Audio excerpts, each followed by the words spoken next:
ભાવનગર મહાનગરપાલિકાની બજેટ બેઠકની જનરલ સભામાં ગેરકાયદેસર દબાણ બાબતે બેધારી નીતિનો ખુલાસો થયો છે। બોરતળાવ ડૂબની કરોડો રૂપિયાની જગ્યામાં વર્ષોથી શૈક્ષણિક તેમજ અન્ય મોટી સંસ્થાઓ દ્વારા ગેરકાયદેસર દબાણો કરવામાં આવ્યા છે, જેના પર વર્ષો બાદ પણ પગલાં લેવામાં નથી આવ્યા। વિપક્ષના સવાલના જવાબમાં મોટા માથાઓની ગેરકાયદેસર દબાણ બાબતે સોલિડ વેસ્ટના અધિકારીએ કબૂલીને સભામાં નામજોગ જણાવ્યું કે એટલી સંસ્થાઓએ દબાણ કર્યું છે।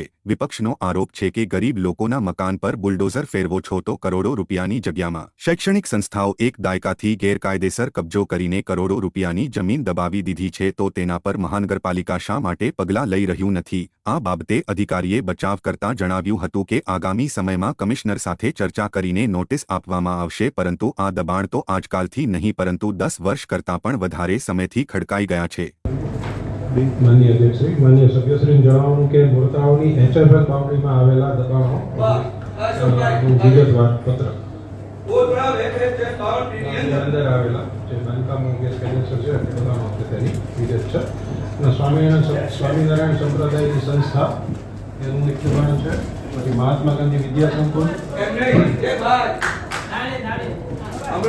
મહાત્મા ગાંધી વિદ્યા સંકુલ અને જ્ઞાન મંત્રી સેકન્ડરી અને હાયર સેકન્ડરી સ્કૂલ, પછી doctor Mahavirsinh Jadeja, PNR society, પછી ટ્રસ્ટી શ્રી દુખીશ્યામ એજ્યુકેશન ટ્રસ્ટ,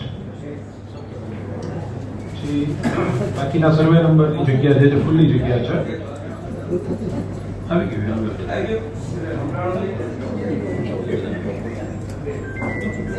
આમાં નથી લિસ્ટમાં નથી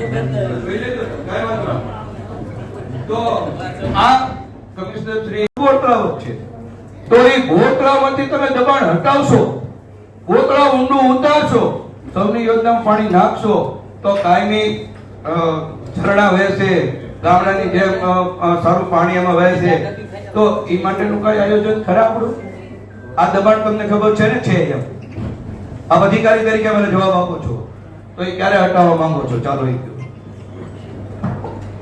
માનનીય અધ્યક્ષશ્રી, માનનીય સભ્યશ્રીને જણાવવાનું કે આ જે દબાણો છે તે બાબતે અગાઉ નોટિસો આપવામાં આવેલી છે।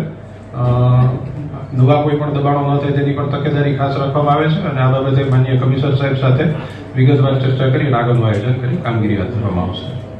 માન્ય અધ્યક્ષશ્રી, જે કાંઈ ચર્ચા થતી હોય મિનિસ્ટ કે કાંઈ લખાણ કરાકા તૈયાર કરેલું એજન્ડામાં કરવામાં આવશે। સરસ, અભિનંદન। જો સાહેબ કરવું જ જોઈએ। આજ કહેવત છે ને, તુલસી આય ગરીબથી કભી ન ખાલી જાય।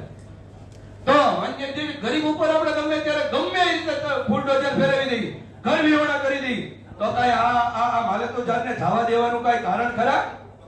નીતિ એ ખરકી હોવી જોઈએ, નીતિ એ ખરકી હોવી જોઈએ, બે આંખે ખરકી હોવી જોઈએ। માન્ય અધ્યક્ષશ્રી, મારો તારો અહીંયા આવો જ ન જોઈએ સાહેબ, આવું